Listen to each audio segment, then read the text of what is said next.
Alors, donc on revient maintenant avec est-ce que c'est divisible par 4? C'est le prochain truc qu'on voit. Donc, vous pouvez voir que je vous l'ai fait vraiment en ordre croissant. C'est comme ça qu'on va les voir. Donc, commençons tout de suite. Je vous ai préparé exactement le même principe, un tableau blanc avec quelques explications dessus. C'est exactement la même page que vous voyez à l'intérieur de votre cinémate. Donc, allons voir ça ensemble.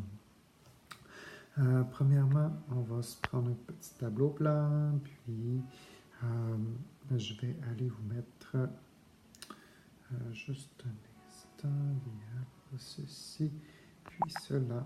Donc, hello.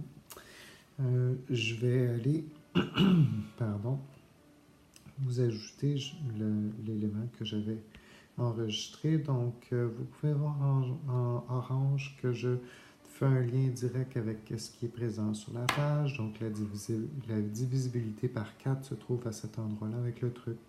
On vous dit un nombre est divisible par 4 si le nombre formé par ces deux derniers chiffres est divisible par 4.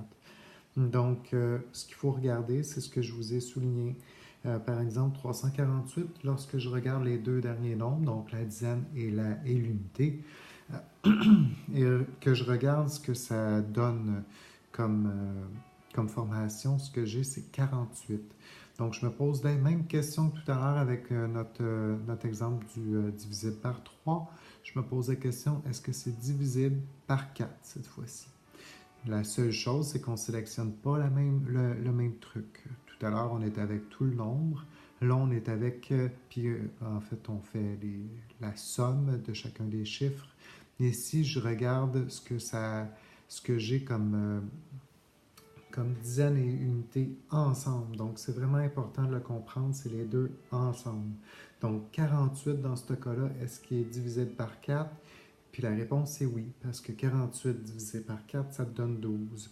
Donc, puisque ça arrive juste, ça veut dire qu'automatiquement, 348 va se diviser par 4. Tu n'as pas besoin d'aller plus loin. C'est ça, puis c'est pas autre chose. Donc, à ce moment-là, au lieu de te poser la question de faire tout ton algorithme de division avec le nombre pour savoir est-ce que tu arrives à un nombre juste, ben, c'est simple comme ça, là, ici. Là. Fait que déjà, quand ça n'arrive pas, ben, tu peux passer à un autre des trucs. Donc, c'était vraiment à ça que ça sert. Puis, je vous ai mis de l'autre côté, donc à votre droite, ou je peux faire ça comme ça, de l'endroit où est-ce que je suis, là. Ça, là, bon. On a un exemple où est-ce que ça ne fonctionne pas. Donc, je vous ai pris 345, puis je me suis posé la même question. Est-ce que les deux derniers chiffres que j'ai dans mon nombre, donc la dizaine et l'unité ensemble, lorsque je le divise par 4, est-ce que ça arrive juste? Donc, ici, la réponse est non. Parce que lorsque je prends le 4 et le 5, ma dizaine puis mon unité, quand je les regarde ensemble, donc 45 divisé par 4, ça n'arrive pas juste, ça donne un nombre décimal ou un nombre avec un reste. Donc automatiquement, ça veut dire que le nombre tout regroupé ensemble, donc 345, ne se divisera pas par 4. Ça n'arrivera pas juste.